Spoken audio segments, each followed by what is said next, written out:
start eating. Okay, so if we look at eating windows, Mm. and what's been quite interesting is, and it's difficult to sort of pinpoint evidence for this, but you can sort of see some evidence on changes in eating patterns that have happened over the last few decades. And if you go back to like the 1960s, even the 1970s, then people traditionally were eating breakfast, lunch, and dinner. And it's Hmm. almost like if you looked at their pattern of eating, it's almost like three big spikes in the day. Yeah. You got three very distinct meals. Now, those meals typically were quite large meals.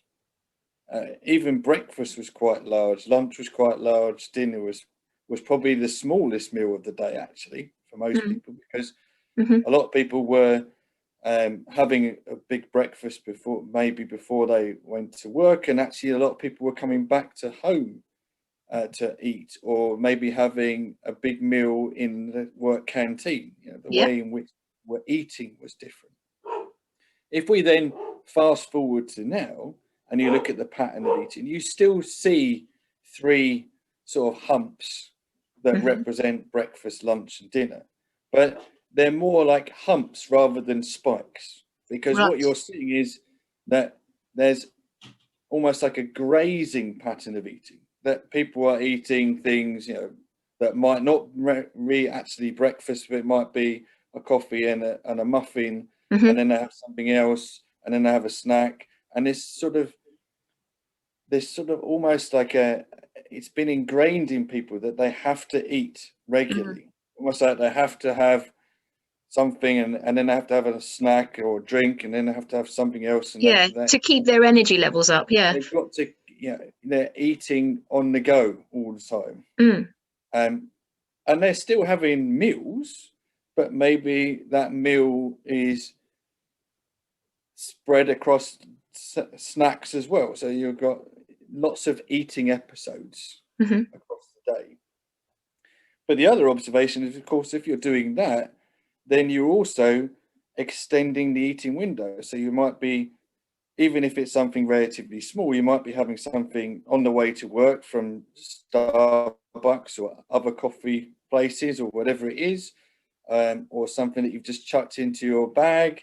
And then after your dinner, you might be having something uh, as a snack in front of the TV, or Yeah. while you're working, or whatever that is. So you're eating over a long eating window. Um, Now that means that your window of time when you're not eating is shorter, because you Hmm. may be eating over 16 hours of your 24-hour period. Hmm. And so you're only really 8 hours where you're actually asleep, where you're not really eating much. But as soon as you wake up, you're eating again. Yeah. And that sort of is meaning, but it's not just that, it's even during the day. There's no period during the day where you're going for more than like a couple hours between eating episodes. So essentially, most of that time you're spent in a fed state, in what we call the postprandial state. So Hmm. most of that 24-hour period, you're awash with carbohydrate, fat. Well, basically, you're fueled up. You're washed with Hmm. circulating fuels all the time. You're never really in a state where you're having to use any stores of fuel, because you're constantly got Right. high circulating levels in the blood. Yeah. Okay. So would a key And thing be to, instead of maybe shortening the window of eating, maybe have actually gaps between meals, so less snacking? Is that perhaps better idea then? yeah, I mean, I think the logic between, say, time restricted feeding, which is a form of sort of intermittent fasting, is Mm. that is by its nature forcing you to restrict your eating window to typically around 8 hours, to allow for that 16-hour fast. So that's why it's often coined a 16-8 type pattern.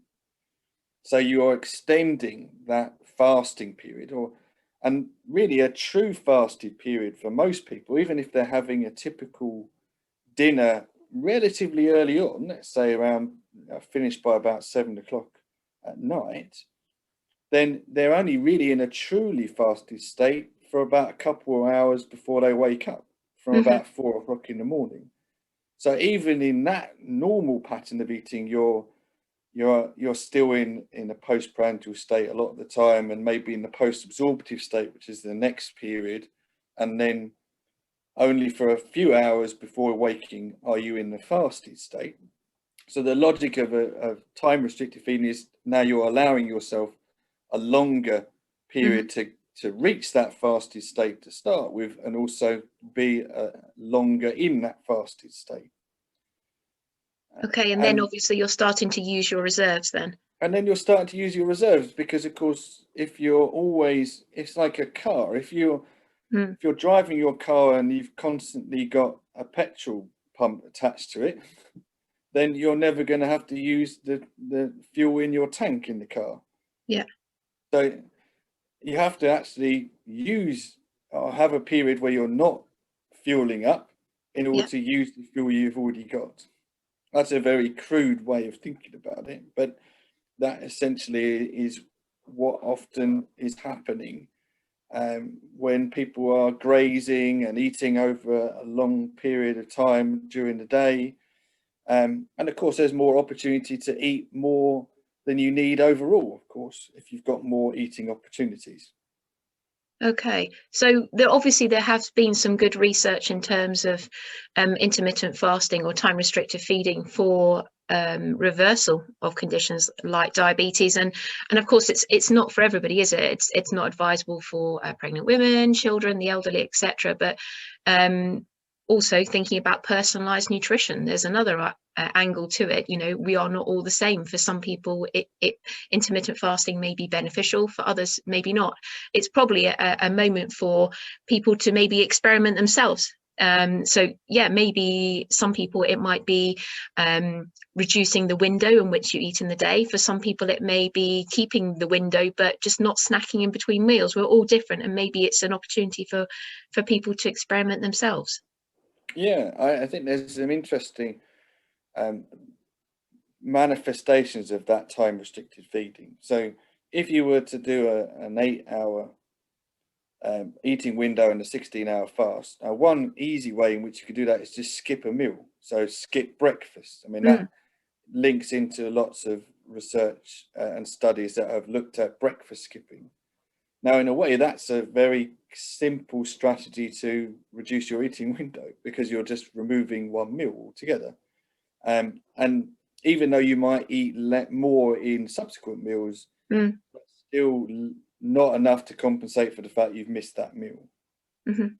Or you could dinner skip as another way of doing it, equally to bring that eating window down. But I think another interesting idea, and prior to the previous lockdown, we were just starting a project to look at lunch skipping as a strategy. So rather than breakfast skipping or dinner skipping, maybe if you lunch skipped, basically incorporated a longer period in the middle of the day. So rather than have a 16-8, you could have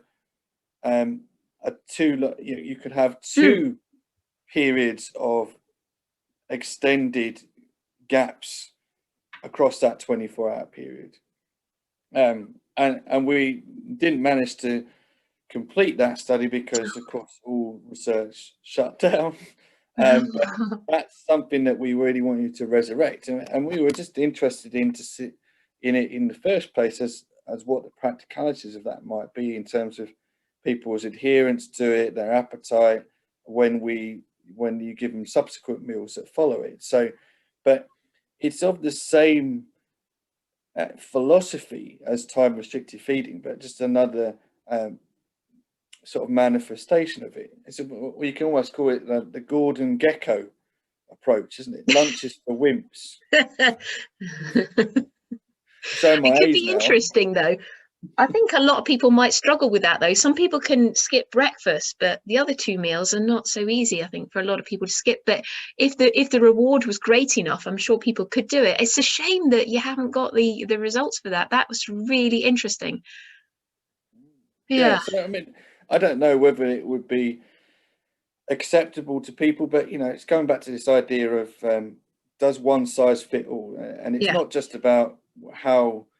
And I'm sure when you spoke to Tim Spector, he's all about trying to map people's microbiome or trying to Yeah.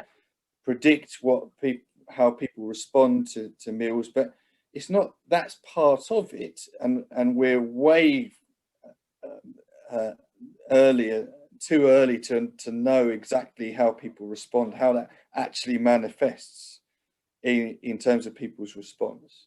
But it's also about how that fits into your lifestyle, how it's tolerable for Hmm. that person, how does it practically fit, how manageable is it for that person to do it? Because it comes back to what we said right at the beginning, because you're in it for the long haul. You're not Yeah. here just to get from one place to another.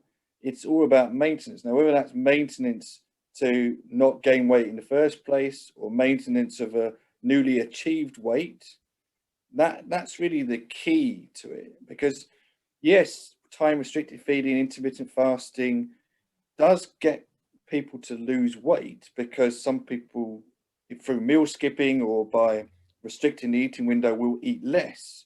But really, the whole interest around intermittent fasting, from my perspective, is the metabolic effects Mm. of that fasting and how that is helping people maintain their weight, but also improve their general metabolic health, as Yes. well as improve things like appetite control and maintain that energy metabolic homeostasis that they've got.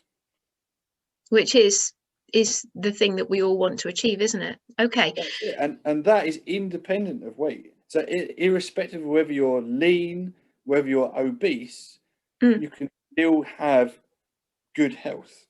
Yeah. This is a way in which it's almost weight independent.